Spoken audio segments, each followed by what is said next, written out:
বিদ্যালয় প্রাঙ্গণে ফুটবল খেলার সময় বজ্রপাতে ৫ শিক্ষার্থী আহত হয়েছে। বর্তমানে ওই শিক্ষার্থীরা যশোর ২৫০ হাজার জেনারেল হাসপাতালে চিকিৎসাধীন রয়েছে। তাদের মধ্যে দুজনের অবস্থা গুরুতর বলে জানিয়েছেন চিকিৎসক।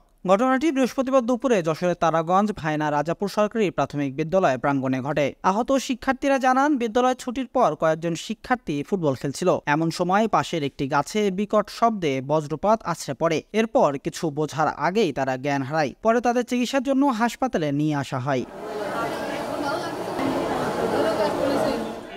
খেলা করছিলাম, ওই সময় এবার এটা কষ্ট হয়ে গেল। এবার এটা আমরা গাছের নিচে জিরেছিলাম, এবার এটা যখন জিরেছিলাম সেখান থেকে পাশ করেছে। এটা পড়লে আমরা সবাই দৌড়ে ম্যাডামদের কাছে চলে গেলাম। প্রথমে আমরা ফুটবল নিয়ে খেলা করছিলাম, আবার পরে পরে হঠাৎ করে একটা কি যেন পড়লো, এবার দুম করে ফাটে উঠলো। এবার সবার গায়ে যায় লেগেছে, লাগার পরে ক্যাকাই ম্যাকাই স্কুলের ভিতর দৌড় মারিছি। এবার মারার পরে ম্যাডামরা আসছে, কাছে কিনা কিছু হয়নি। এবার পরে পরে এবার সবার বাড়ি ফোন দিচ্ছে। এদিকে বজ্রপাতে আহত হওয়ার পরও বিদ্যালয় কর্তৃপক্ষ তাদের চিকিৎসার ব্যবস্থা না করায় ক্ষোভ প্রকাশ করেছেন অভিভাবকরা।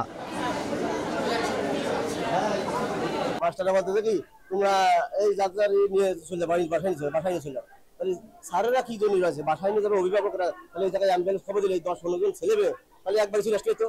বাস পড়েছে গাছে, তাহলে বাস পড়ার পরে তাহলে দায়িত্বটা স্যারেরা তো বাচ্চা কাছে নিয়ে আগে ছুটবে নাকি, তারপরে তো আমরা আমাদের কাছে তারপরে ফোন আসবে।